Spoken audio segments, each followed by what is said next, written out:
निरंतर नेक काम करते चलिए। कोई आपका सम्मान करता है या नहीं करता है, इससे आपको कोई फ़र्क नहीं होना चाहिए, क्योंकि आपकी अंतरात्मा जो है वो सदैव आपको सम्मानित कर रही है कि आप कुछ अच्छा कर रहे हैं। और जब आपकी अंतरात्मा आपको सम्मानित करे तो इससे बड़ा सुख जीवन में कुछ भी नहीं है। इससे बड़ा सुख आपके जीवन में कुछ भी नहीं है, क्योंकि इंसान की सही भरोसा और इंसान का सही मतलब वही होता है जो इंसान के काम आए और सही तरीके से काम आए। तो कुछ इंसान जो होते हैं इंसानी कवच तो ले लिए हैं, इंसान का रूपरेखा तो ले लिए हैं, लेकिन गंदगी से भरपूर हैं, गंदगी से भरपूर हैं। काया कवच तो इंसान का दिख रहा है, लेकिन काम जो है वो इंसान का नहीं, इंसान का काम नहीं हो रहा है, काम शैतान का करते हैं वो लोग। तो भगवान मालिक जिनको इंसान बनाए हैं उनके अंदर इंसानी बुद्धि दीजिए, इंसानी ताकत दीजिए, न कि शैतानी ताकत और शैतानी बुद्धि दीजिए, क्योंकि ये इंसान की सही परिभाषा हो ही नहीं सकती।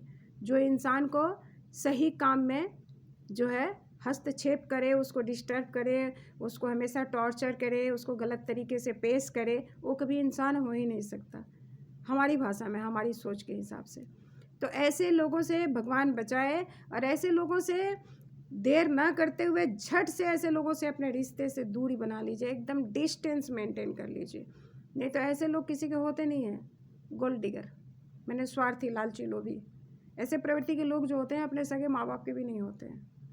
उनको अपने माँ बाप से भी स्वार्थ अगर ना सधे ना तो अपने माँ बाप को भी लात मार के भगा दें। जैसा कि मैंने कल के वीडियो में डाला ही है कि एगो माई बाप खातिर विधाता गईले बनवसवा हो, से वही माई बाप खातिर संतान भेजा तब वृद्धाश्रम हो, वही माई बाप के। एगो विधाता कैसन रहले प्रभु जी कि अपना माई बाप खातिर वनवास चल गए। एगो भाई कैसन रहले लक्ष्मण जी, जे अपना भाई के, लक्ष्मण जी के तो वनवास के ना अभिशाप दिल गए रहे ना, लक्ष्मण जी के वनवास के वचन ना रहे, लेकिन लक्ष्मण जी भ्रातृ प्रेम और भ्रातृ संस्कार इतना अच्छा रहे कि भाई के अकेला ना छोड़े सकले, भाई के पीछे जबरदस्ती चल गए कि ना भैया, जहाँ तू अगर रास्ता में कंकर पत्थर के सामना कर सकता रह तो हमहू करब, तू अगर बिस्तर पे ना सुतबा, चारपाई पे सुतबा तो हमहू सुतब, तू अगर सत्तू खइबा तो हमहू खाएब, तू अगर बिना खैले रहबा तो हमहू बिना खैले रहब। ई कहल जाला वास्तविक भ्रातृ प्रेम, वास्तविक भ्रातृ प्रेम इहे कहल जाला। लेकिन ई कोनो भ्रातृ प्रेम ना है जे दिखावा खातिर तो बहुत इतना लंबा घूंघट, आ घूंघट के भीतर से 1000 को गाड़ी। कुछ औरतिया सब होली से ना गौवा में देखब रहुआ लोगिन कि इतना लंबा घूंघट, आ वही से बड़ा संस्कार बा, वही से बड़ा संस्कार बा कि घूंघटे में इतना गाली देवे लागेली सो। आ जब ओखनी के घर में देखी ना कुछ खुरापात लगा दी हंस, आ लगा दिले के बाद ना जब घर में मर्द पुरुष लोग जे बा, मर्द लोग में जब झगड़ा लड़ाई गाली गलौज होके लागी तब ओखनी के एजा का घूंघट हेजा चलाई। एजा के घूंघट जो बा वो पूरा एकदम सुर्पनखा के रूप ले ली हंस, त्रिजटा के, अब बुझाई के का कर दी हंस। तो ना इतना घूंघट ली और ना उतना संस्कार के नाटक करी। संस्कार में रहे के सीखी, मर्यादा में रहे के सीखी, जे कि भी स्त्री के जन्म ले ले बा, ठीक बा। आ इंसान है तो तनी अपना दिमाग से, इंसानी खोपड़ी के हमेशा इस्तेमाल करी, इंसानी दिमाग के। इंसान के काया कवच ले ले बनी आ शैतानी बुद्धि से भरपूर बनी, हाँ, एकरा के इंसान कहल जाला। कि भाई भाई में झगड़ा लगा दी, माई बेटा में झगड़ा लगा दी, सास पतोह में झगड़ा लगा दी, केहू से केहू के झगड़ा लगा दी, दियादिन के पतोह में झगड़ा लगा दी। ई कोनो माने है? ये इंसानी शरीर दिखाई देता है। इंसानी शरीर तब होला जब दिमाग भी इंसानी होला। तो ऐसा बहुत सारा लोग बाटे दुनिया में, पता ना भगवान कितना फुर्सत में ये लोग के बनवनी, आकि फुर्सत में हमरा बुझाता नहीं कि बनौले भगवान, ओवर टाइम में लोग के बना देनी, ओवर टाइम में बना देनी। मैंने ओवर टाइम में आदमी के काम करे के पड़लो तो बिना मन के काम ना करला।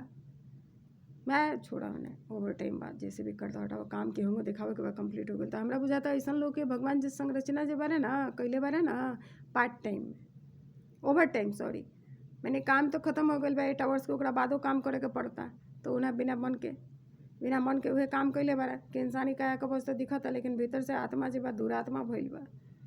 तो दुरात्मा आत्मा के मत बनाई लोगी, ना तो बड़ा गंदगी हो जाई आज ना काल। ठीक बा। आ लंबा घूंघट लेके शुतुरमुर्ग जैसन बालू के टीला में ढुक के ऐसन मत सोची लो कि बालू के टीला में घुसल बानी स तो केहू नहीं के देखत। शुतुरमुर्गवा का करलन स बालू के टीला में घुसल रहल स आ हेंगा मुहवा क के देखत रहलन स कि केहू देखत नहीं के तो केहू देखत नहीं के तो। लेकिन सबके पता बा कि शुतुरमुर्ग जे बा बालू के टीला में मुँह लुका के रहेला। ई केकरे नहीं के पता। तो मुँह लुकावल काम काहे करतनी लोग? जौन करे के बा मुँह के सामने आके करी लो, तब न ओकरा के मानव कहाला महाराज। ई कोनो मानव के चेहरा है? शुतुरमुर्ग बनल बानी लोग बुझतनी लोग कि केहू नहीं के देखत मुँहवा लुकाइल बालू के टीला में? बिल्कुल ना, बिल्कुल मुँहवा बालू के टीला में नहीं लुकाइल। सबके पता बा कि शुतुरमुर्गवा जब बा ना बालू के टीला में रहेला आ लुकाए के नाटक करेला। नाटक मत करी लो। इंसान की ज़िंदगी कोनो नाटकीय दृश्य देखे खातिर नहीं भइल, नाटक कोनो कायम करे खातिर नहीं भइल। नाटक करे के बाद तो चल जाइलो थिएटर में, नाट्यशाला में, बहुत सारा नाटक करे के मिली, लेकिन सामने दिखावा के नाटक मत करी लो।